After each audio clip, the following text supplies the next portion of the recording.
शिंदे यांनी दादरमधील बाळासाहेब ठाकरे यांच्या स्मृतीस्थळाला भेट दिली। यावेळी स्मृतीस्थळी जाऊन त्यांनी वंदन केलं। दरवर्षीप्रमाणे गुरुपौर्णिमेच्या निमित्ताने हिंदू हृदय सम्राट बाळासाहेब ठाकरे यांना वंदन करण्यासाठी या ठिकाणी आलो। बाळासाहेबांच्या आशीर्वादाने महाराष्ट्रातील जनतेच्या शुभेच्छांमुळे मुख्यमंत्री झालो असं ते म्हणाले। तर दुसरीकडे ठाण्यातील आनंदमठ इथे जाऊन मुख्यमंत्री एकनाथ शिंदे यांनी अभिवादन केलं। बाळासाहेबांच्या आशीर्वादाने महाराष्ट्रातल्या तमाम जनतेच्या शुभेच्छांमुळे या राज्याचा मुख्यमंत्री झालो आणि याही वर्षी बाळासाहेबांना वंदन करायला आलो प्रतिवर्षाप्रमाणे। कारण शेवटी बाळासाहेबांच्या आशीर्वादामुळे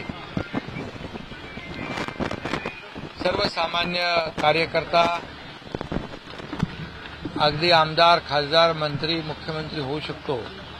ते केवळ आणि केवळ बाळासाहेबांच्या आशीर्वादामुळेच ते घडू शकतं। यानंतर बघूया नवी मुंबईतल्या सीबीडी बेलापूर इथे धबधब्याच्या ठिकाणाहून 50 पर्यटकांची सुटका करण्यात आली। आर्टिस्ट कॉलनीच्या मागच्या बाजूला असणाऱ्या डोंगरात धबधब्याचा आनंद लुटण्याकरता हे पर्यटक गेले होते। मात्र मुसळधार पावसामुळे पाण्याचा प्रवाह वाढल्यानंतर हे पर्यटक तिकडेच अडकून पडले होते आणि त्यानंतर अग्निशमन दलाचे जवान आणि नवी मुंबई पोलिसांनी घटनास्थळी पोहोचत शर्थीचे प्रयत्न करत या पर्यटकांना बाहेर काढलं। दोरखंडाच्या साह्याने या पर्यटकांची सुखरूप सुटका करण्यात आली।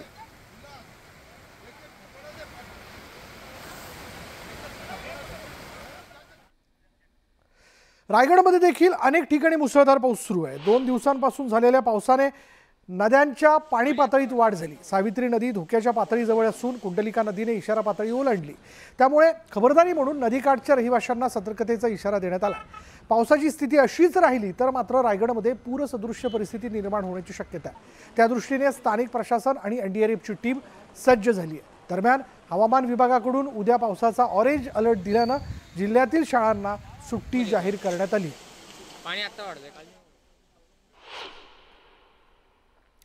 दापोली केळशी रोडवरील पुलावर पाणी साचलंय। पाणी साचलंय। मुसळधार पावसामुळे पुलावर पाणी साचल्यानं इथली वाहतूक ठप्प झाली आहे। चिंचघर मांदिवली पूल यंदा तिसऱ्यांदा पाण्याखाली गेला। गेली कित्येक वर्षे या पुलाची उंची वाढवणं अत्यावश्यक असताना त्यावर खर्चाची तरतूद केली जात नाही। दरवर्षी पावसात 5 ते 6 वेळा हा पूल पाण्याखाली जातोच जातो आणि हा पूल वाहतुकीसाठी धोकादायक बनला असल्याचंही सांगण्यात येते। त्यामुळे प्रशासनाने याकडे लक्ष देण्याची मागणी केली जाते।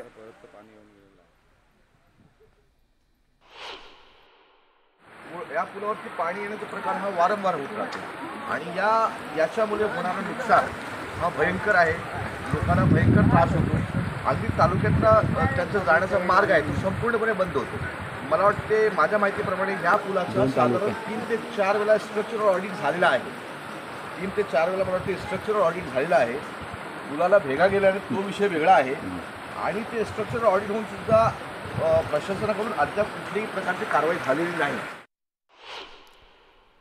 रत्नागिरीतल्या खेडमधील जगबुडी नदीवरील पूल खचलाय। पुलाला भगदाड पडला असून काही ठिकाणी तडे गेल्याचं समोर आलं आणि त्यामुळे मुंबईकडे जाणारी वाहतूक दुसऱ्या पुलावरून वळवण्यात आली आहे। सध्या या ठिकाणी एकेरी वाहतूक सुरू आहे।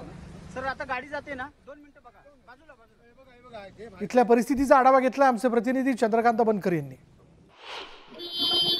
मुंबई गोवा महामार्गावरील रत्नागिरी जिल्ह्यातल्या खेडमधील जगबुडी नदीवरील पुलाला भगदाड पडला आहे, तडे गेले आहेत। त्याच्यामुळे प्रशासनाची एकच धावपळ उडालेली आहे। माझ्या मागे बघू शकता की काही वेळापूर्वी या ठिकाणी जगबुडी नदीवरच्या पुलाची वाहतूक बंद केलेली आहे आणि दुसऱ्या मार्गे जी आहे ही वाहतूक सुरू केलेली आहे। 2 पूल आहेत त्यापैकी मुंबईच्या दिशेने जाणाऱ्या पुलाला तडे गेले, भगदाड पडलेलं आहे।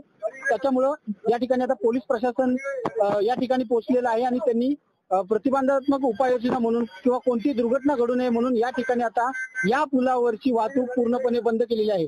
माझ्या पाठीमागे त्या बाजूला जर बघितलं तर मुंबईच्या दिशेने येणारी वाहतूक आहे ती आता एका मार्गे म्हणजे एक मार्गेच या ठिकाणी आता वाहतूक ही सुरू राहील, जेणेकरून मध्यरात्री आणि पावसाचा जोर कायम आहे। जगबुडी नदीने धोक्याची पातळी ओलांडलेली आहे आणि महत्वाचं म्हणजे कोणतीही दुर्घटना घडू नये म्हणून प्रशासनाने हा निर्णय आता घेतलेला आहे। चंद्रकांत बनकर, न्यूज 18 लोकमत, खेड, रत्नागिरी।